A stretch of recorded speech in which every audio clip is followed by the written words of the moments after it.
You're listening to Raiding the Fringe with Poda, Ostinius, Nepids, and Dr. Lee.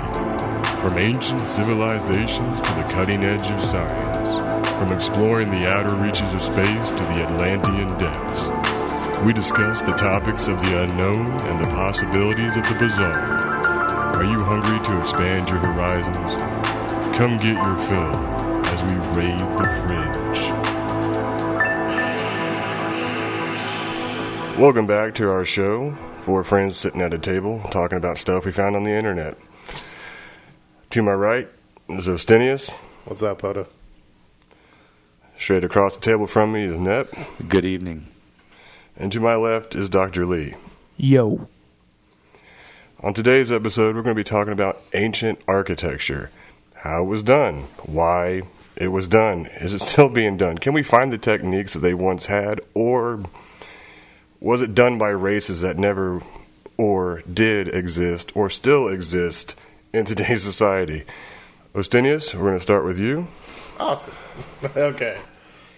So, today, my thing that I really want to talk about is Coral Castle, which is the only American megalith that was done in recent history. Coral Castle was built by a Latvian immigrant named Edward Leedskalnin. Good old Ed. Good old Ed. Yeah. Yeah, actually, his most famous signatures were ED dot capital L dot Edel. Anyway, in Homestead, Florida, about 30 miles north of Miami, this 5-foot-tall, 120-pound man built this megalithic structure. Supposedly. You can say supposedly. It is. Can you still see the structure today? Yes, you can still go and visit Coral Castle. Yeah, I heard about it. They have tours and everything. Yep, it's actually a big thing, and in this it includes a structure which he actually lived. So he started in 1923, and it took him until 1951, his death, that he died still constructing the Coral Castle. Well, he died in a hospital. He wasn't actually working on the castle. I don't know. It's 1951. Nobody was ever like, yes, he died in the St. Baptist Hospital. No, who knows? He died in a coma. He died in 1951, and that is for certain.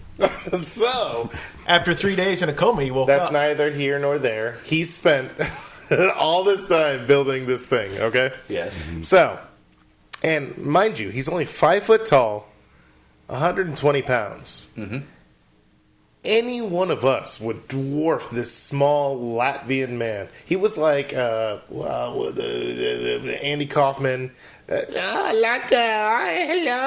And he's trying to build this megalithic structure.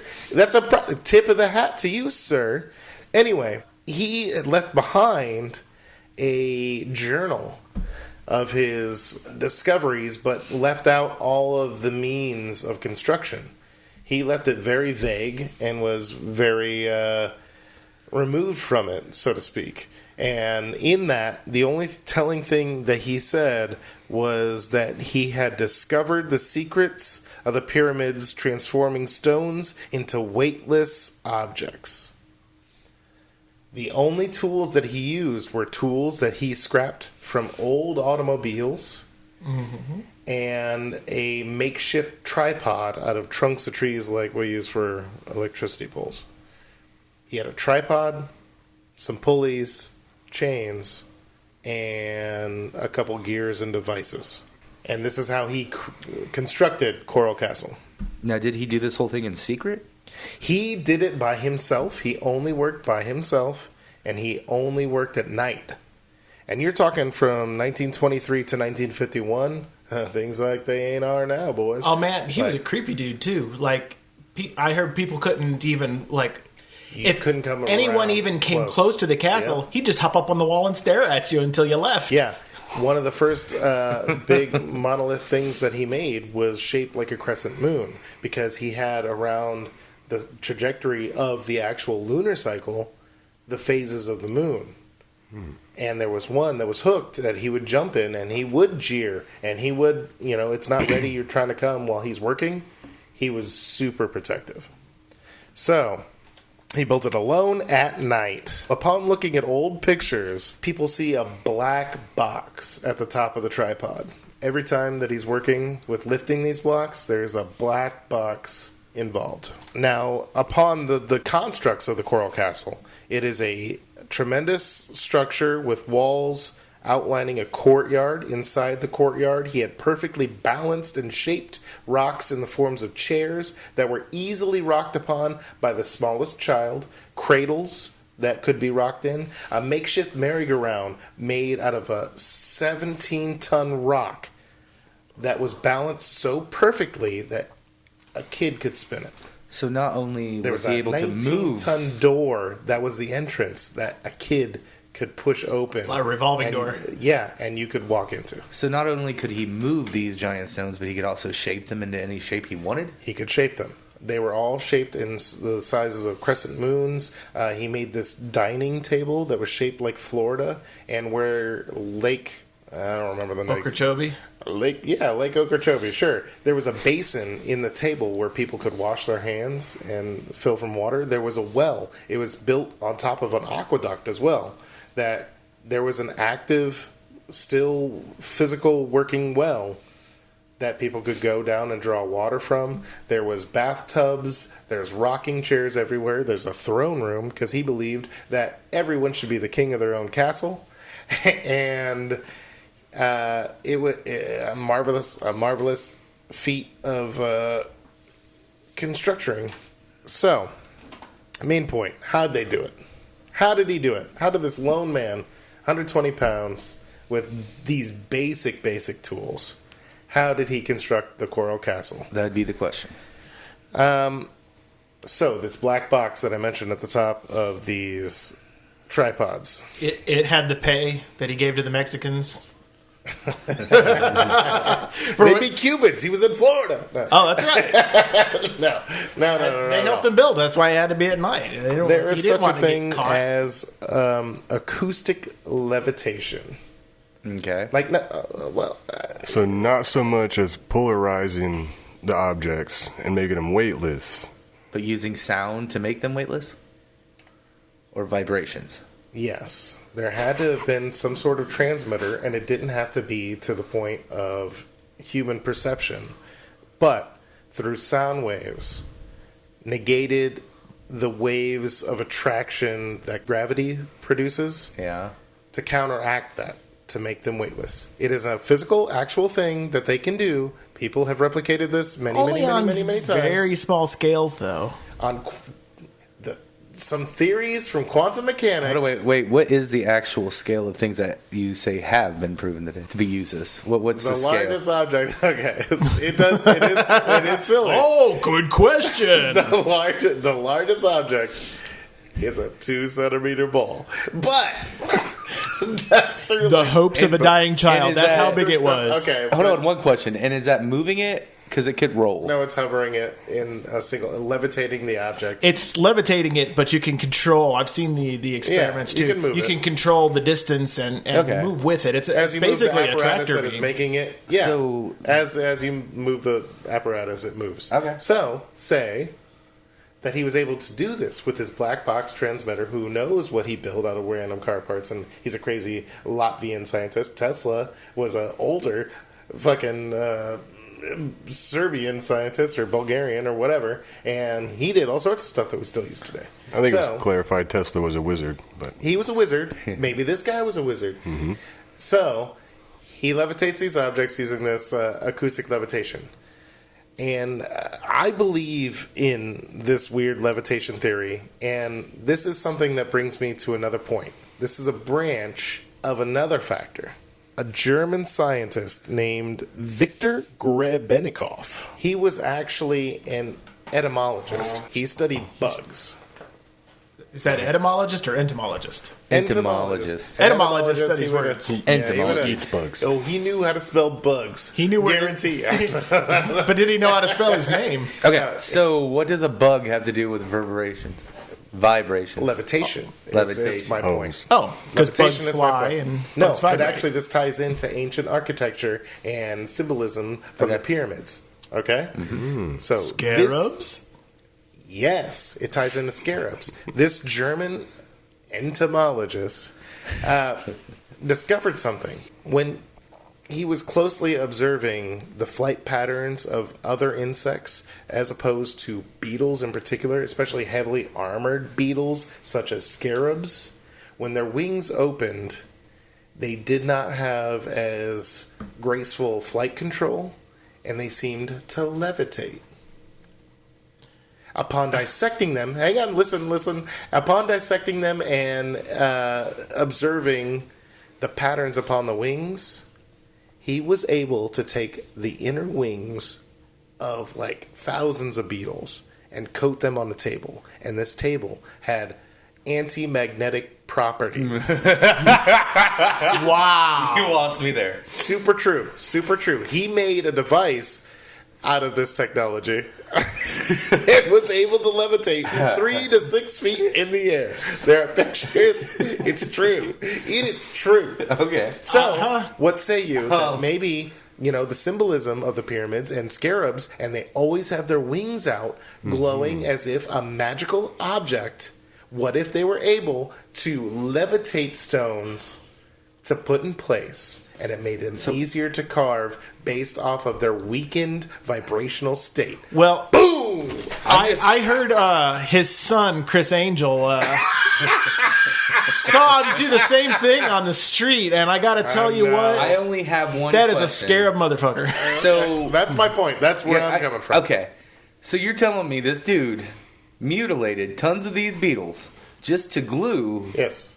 their wings to What a do you think table? entomologists do. They That is seriously capture butterflies, patient. suffocate them, and You're tack them to a You're table. exaggerating the different Yeah. part of my question to downplay the rest of it.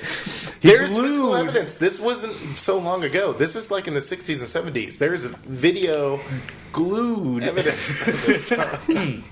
Sorry. Glued I these didn't wings say to a glue. table. I don't know how it's actually. But It's by some my natural bad. thing. like You know, that. Attached these to a table, and then it levitated for how long? Not long. Okay, Not long at and all, then how like- did he jumpstart it? Was it just like he put the last? He's like, one wait, down? wait. There was an electric current that was applied. Wait, I blinked. Let's try Okay. again. Now, Okay, so you would have to have electricity back in the times to actually. back in the times, I'm saying this isn't very long ago. Okay, Well, it's also believed that Egypt had batteries. Yep. those I've are seen this- speculated. I've Those seen I have heard of the I've- Baghdad yeah, battery. it's I get true. it. Yeah, It is it's true. speculated, but it has not yet been proven. No, Although- it has been proven, just like they were able to record sound. In clay jars found with mummy guts inside, there was an ability to take a straw with vibrations and inscribe them on clay pots. Playing back, we could do it on a record player or something like that. It's the same thing as vinyl. That's a proven All right. thing. I was with you until the floating table. Unfortunately, every single it was a platform. The Unfortunately, table, every single you push recording was something on it Shahid, and it get would- away from that pump. What are you doing? Aziz, light! Aziz, No, the table, it didn't float things above the table. It wasn't like one of those earth globy things, although that works off the same That's principles. a lot of patience and perseverance for a really crazy idea. He would push things on top of the table and it'd flip them up. Whee! Like as soon as he pushed it to the middle of the table. How would he ever have dinner again? It was a small table. It was like So- it's like the size of the soundboard. It wasn't like a. So, like this. with this theory and information, because I can't prove it, but I'm not discrediting you, could it be considered that most poltergeist activity could just be bugs in their house? Ooh. Poltergeist activity could With be. Yeah, the things flying. across Yeah, the room, seriously. doors opening. Magnetic wings. If you have an infestation of It a could be certain a type of plague. beetle, Oh my gosh! I never even thought about that. ghosts are made by bug wings. Now I'm talking. Ooh, scarab. We're getting reactions from like stone and metal. I'm talking earth core kind of stuff. Okay. Wood is a different story. Although I did see a book with paper flip off. Okay. I have 2 questions, and then we're going to turn the floor over to Nep for his theory on construction. One, the coral castle that you're talking about, can it be visited today? Yes. And the things that the doors and the tables could do, people have done it and tested it today? They've actually had to still do repair it recently. Well, the big door, the 9-ton or 19-ton door, isn't as easy to push as it was back in the day, but it is still operable, yes. Interesting. Now, what's the wildlife like in that area? Are there birds? Are there bugs? Are there dogs? If it's vibrational acoustics, does it push everything with sensitive hearing away? What I'm saying is it's not the natural vibrational acoustics of that area. It was this man manipulating vibrational acoustics to do what he did in that area. Did they ever find the black turned it on box? and then turned it off when he was during done. the day when he wasn't working, there was nothing obscure. It's still Florida by Miami, so I'm sure there's still gators that walk around. I'm sure rich white people walk their little chihuahuas around. I'm sure there's still cranes flying above head. It's just. Did they ever find the black box? Okay, so there was This plane crashed. No. And It was all made out of the coral, which technically in that area is limestone, but they call it angel coral or whatever. So anyway, all of his stuff was built in the castle. He had one wooden tool shed in the backyard, and it was the only thing that was wood structured, but that's where he kept all of his capacitors, all of the what seems today that could be considered electronical devices in that woodshed, which burned in like 87 or something like that. But they didn't find. I mean, so 50 to 87. Why have no one researched this black box? It wasn't a big deal. Everybody's worried about cocaine and what Prince is going to be doing. I mean, Yeah. cocaine. And what Prince is going to be doing. and what Prince is going to be doing. They were doing cocaine with Prince.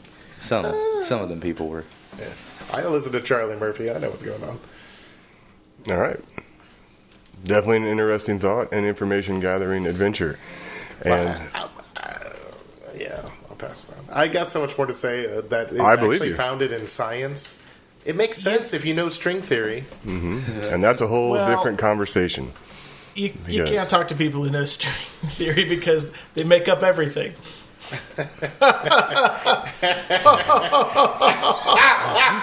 Oh, jeepers. All right, now, Quantum jokes. quantum leap. I was going to say flux capacitor burned up in the shed. But all It right. did. You should see some of the stuff. Now we're going to turn the floor over, or the table. Hold that table down. Yep. What do you got? Well, hello, and thank you, everybody, for listening. So, what I believe is that all these ancient megalith structures were already built before the Great Flood. And yes, I believe in the Great Flood. I believe all these structures were built by giants. Now, Giants. Did they exist? Okay. No. Well, I let you talk a whole lot before I ask questions. Fair enough. Yes. Did they exist? Well, there are different cultures that actually believed in these things. First, you have what I consider a decent source, the Bible, and Genesis 6:4. There were giants in the earth in those days, and also after that. When the sons of God came unto the daughters of men, and they were bore children to them, the same became mighty men, which were of old, men of renown. That was just one aspect of, a religion or a culture, people believing in giants. Norse mythology, they're called Jotuns. Jotuns? Jotuns. Jotuns. Yeah. Yeah, sure. These were giants of the Norse myth. There are also other places like Greek, India, and China, even in the Americas, the mounds, the giant mounds in America.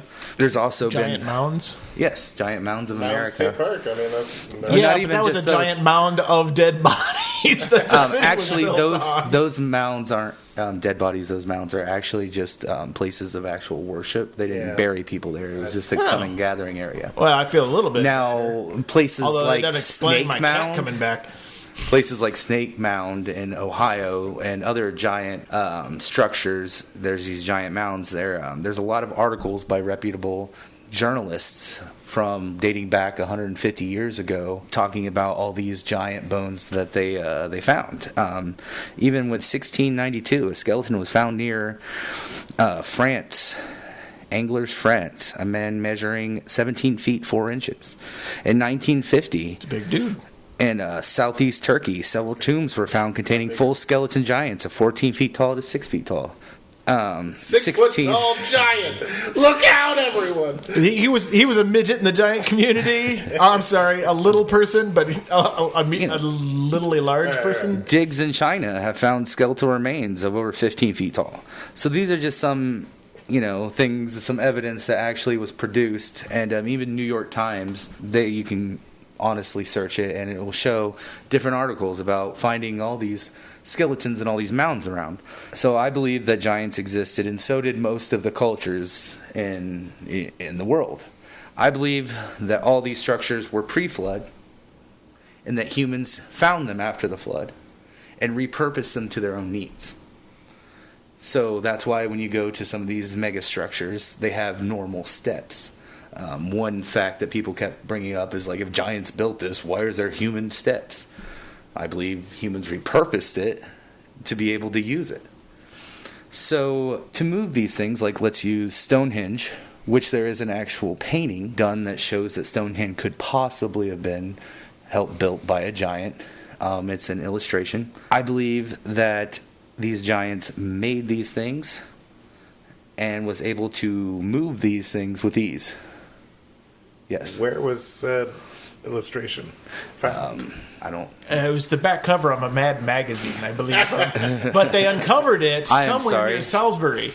But you can definitely Google it right now and find it. I'm not refuting you whatsoever. Yeah. I actually believe in giants too. No, I get it. I'm sorry I didn't have that. But the size of giants, what I will refer to them from now on as Nephilim, which were the children of the angels that came down and slept with the women. And this is all pre-flood. So these giants, speculative, could be I've heard sizes from 400 feet tall to, to smaller. 400 feet tall. Just think someone would have seen them. Just think of the legends of, like, mythology, like Greek mythology, or even like the Titans, man. Yeah, Titans. You have things like The Odyssey. that, or I was thinking more along the lines of, like, elves, dwarves. I know those are smaller creatures, but I'm just saying, like, they're very these tiny are, not giants. every single Nephilim was a giant. Well, you just said bones of 14 to 17 feet. That's not 400 feet, but that's still pretty goddamn big. Yes. Yeah. And, so there's a lot of that. So that's what I truly believe. I believe that most of these structures, and yes, even the pyramid was created before the flood happened. And the Pharaoh Khufu, is that the one? Yeah, Khufu. I believe that he just repurposed it. Came up and was like, I found this. I'm rebuilding it. Actually, if I may say something, since we've moved on to Khufu, it has actually been recently discovered a papyrus, very conveniently, I might add. All of a sudden, we found a letter of a man who was in charge of one of the teams of people who moved the blocks to the pyramids, stating on there that water was their secret, because the Nile used to be closer to the pyramids than it is now, and they built canals to channel the water, and they literally floated bricks to it. They carried them on boats. They created air skins out of animal skins, filled them with air to help the buoyancy, and they shipped them towards the thing. And when they did have to pour it over sand, all they had to do was wet the sand. Wouldn't bunch up on them. They can glide the stones right over it. Convenient. I can see that to a point. Well, I just find it very convenient because after thousands of years or hundreds of years, depending on how accurate you think carbon dating is. But seriously, they find one piece of paper or papyrus that explains the whole damn thing. All at once. Mystery solved. Now, the That Egyptians, is very convenient. they did take really good notes, even though we hadn't figured out Now, their okay, language. so until here's the recently. thing. We have lost so much knowledge. Who's to say what happened? We've got little pieces here and there. We've got some of the things in the tombs of the Egyptians. We've got some of the stuff from the Bible and stuff like that. But so much has been lost, burned, sacked through wars and things like that. We are a species of amnesia. We don't know what happened back in the day. We don't know our history. We don't know a lot of these things, and it's important to recognize that. Mm-hmm. It's worse than that. We don't know our present either. We only know what we're told by other people. Sure. Yeah, fair enough. For instance, most of those pyramids did not have any hieroglyphics on them or in them. No evidence of corpse or burial in them or around them. That was added by myth. Honest to goodness, if you go down to Egypt right now, first of all, I have to say, if you go down to Egypt, you're not going to find You're any not going to pyramids. get let in. Hey, I'm Joe Schmo. I'd like admittance to the king's tomb. They're going to get out of here. No, I'm not talking about the tomb. I'm talking about Egypt. You can get into the country. Oh. Yeah. You look out across the horizon and see pointy nipples. I don't think so. What do you mean? I mean... Nipples, big ones, out in the distance. I believe in giants. Going back to the Nephilims thing, I believe in giants. Does anybody have any questions about Nephilim? The frozen giants' fingers. Have you seen these things? Yes. Have you seen these? Have you heard about these? But the femurs that they found. But with the frozen fingers, there are some speculation that you do have to take in consideration that when they actually came to research it and test it, it was no longer there.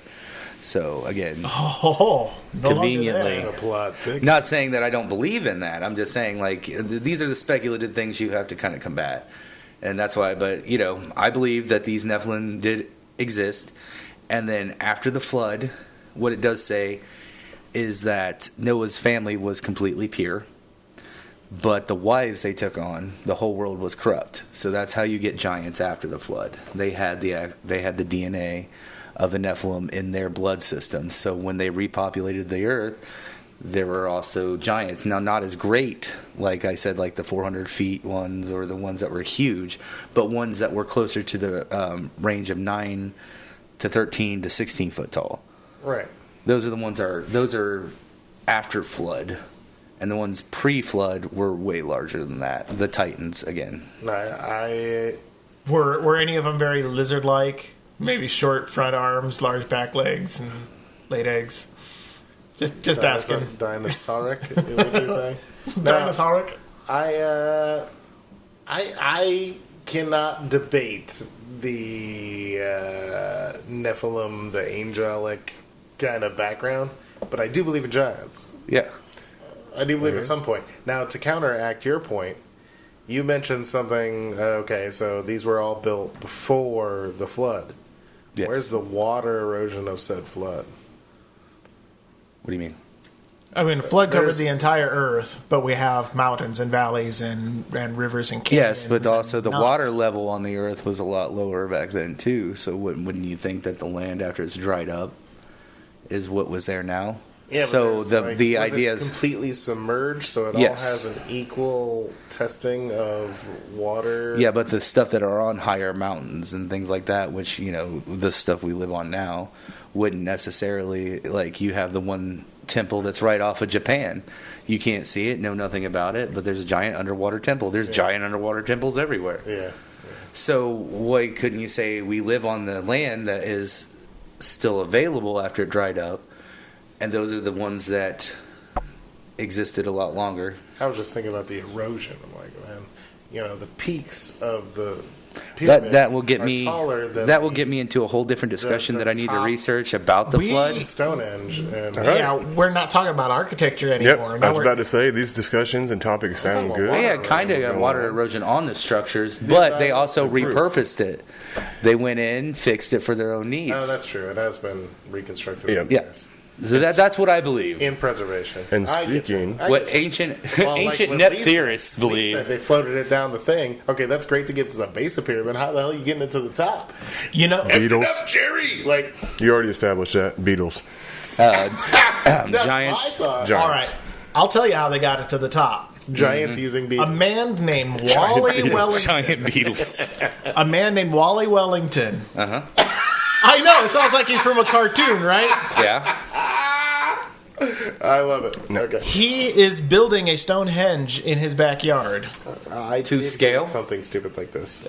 Actually, larger. Okay. But instead of using solid stone, because he doesn't have stones that large, he's actually forming these gigantic slabs of concrete that are 19, 20, 30, 40 tons, depending on the stone. And by himself, no crew, he's figured out how to move Coral these. Castle. And, Now, I have a and move question them around with and that. stuff. Using beetles. But my suggestion is, man from Coral Castle figured it out on his own. Wally Wellington figured it out on his own. That's two people in the same country in the same century figured it out on their own. Well, let's also say Ed Lee Skalnin was Latvian, not American. But he was in America. He was in Florida. So anyway, within the same century, two people on their own figured out how to pull this stuff off. But for thousands of years, no Technically one not the does. same century. We're in the new millennium. I'm just gonna say that. I have a question though. He didn't have to So is quarry he. these stones. He doesn't have to drag them long distances. So therefore, he doesn't have to do. does. He just has to He doesn't make have to go concrete. 20 miles, but he pours it like a mile and a half from where he's setting it up. I'm just saying, And he's he has transporting it by himself. by himself completely. Where's the docu? I want to see the documentation. There's though, of, video footage. Where? On YouTube. YouTube. You can currently look it up. You get to see how he's moving it by himself. You get to watch him move a pole barn 300 feet just by himself. He built this big wooden wrench, and he's got the whole barn. It's got a and chain, and he pulls it and- and it drags it. No, it's literally a big bar sticking out of the side of the barn, and he's heave-hoeing with his own weight, and you see the whole thing move. But how's he doing it? Leverage and counterbalance. He's got the whole thing balancing on a freaking rock or a set of rocks and uses it as a pivot point and walks it. You can't propel it from a single point. No, but with multiple points you can. And he does it. And then he's also built tracks that have an inverted wave shape. So there's a valley, and then it's like humps that are set where each hump is geometrically the same distance as the points of the corner of the stone slab. You set it on the beginning of this track, and you can literally just push it, and it rolls all the way down because of the shape of the land. What? Crazy, but true. There's video documentation. And because he figured that out. He's not a scientist. He's just a guy who works in construction and knows how to move shit. The other guy, he wanted to keep it a secret, but he's just a guy who wanted to build a castle. There's another castle that got built by one man, Colorado, and at first he was just going to build a cottage, and someone said, "Hey, it looks like a castle," so he built a castle, and it's a remarkable one too. And so I put it to you that none of these structures are ancient mysteries. Stonehenge was owned by a private dude named Stubb, and he sold it to the government to protect it, made a shitload of money off of something that was on his own private land, and the government, ever since taking it over, has tried to keep people away. They're claiming it's for restoration purposes and everything, because one of the monoliths of the thing fell over, and they had to restore it. And what do you know, when they picked up one of the rocks, they found something under it. And that gave them clues that, there were workers working on this or whatever, and so it became interesting. But none of it is proven to be dated that old. Every stone is only shaped and carved from ground level up, not all the way to the base where it is at the bottom. It's all possible that it was all done recently, and the hype and preservation was built up as a form of a focus.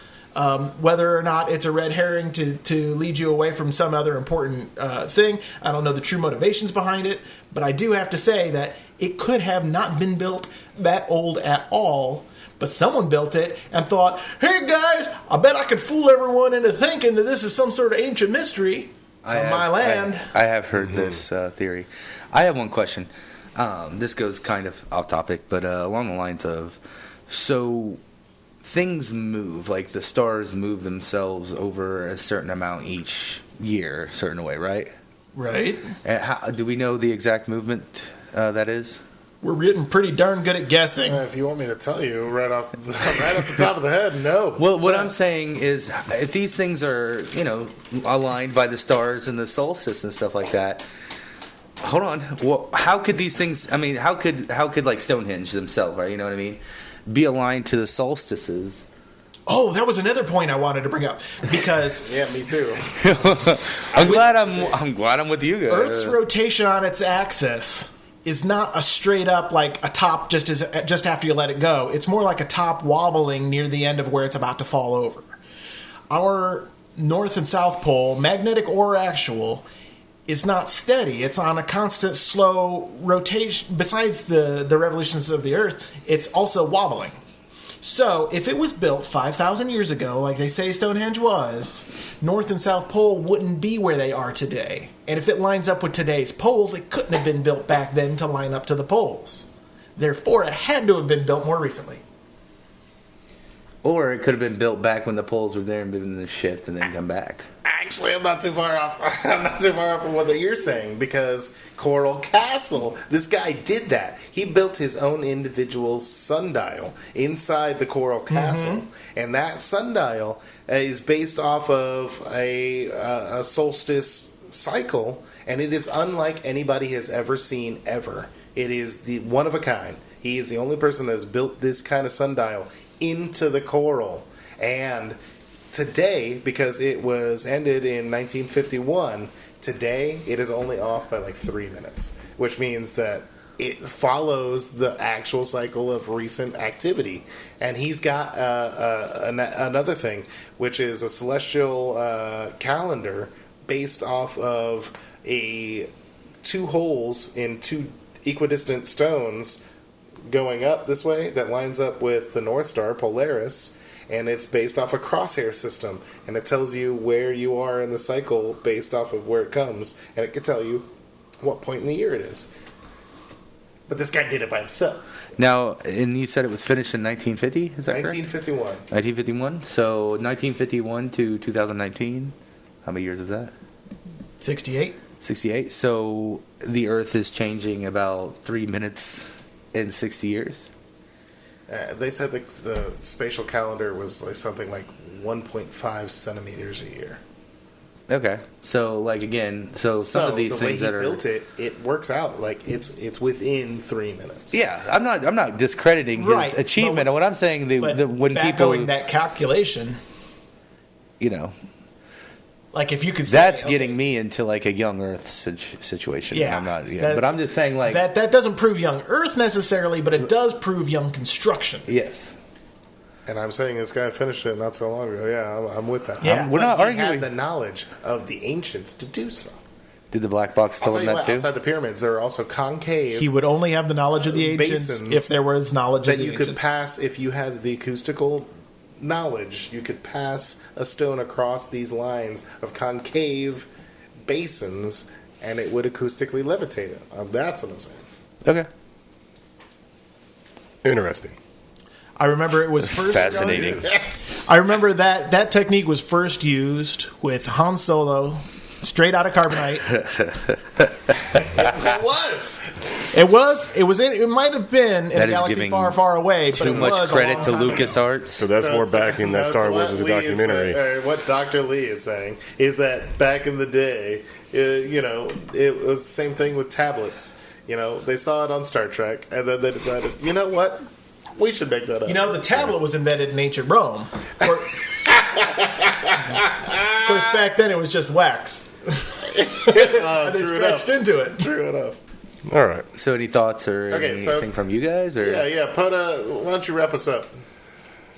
Well, after listening to much discussion of interest and theory and research that we can all quantify today, sites we can visit at this time, so go down, don't just visit Disneyland, check out the Coral Castle. Tell me, I'm giving you names. Edward Lee Skalnin and Victor Grebennikov.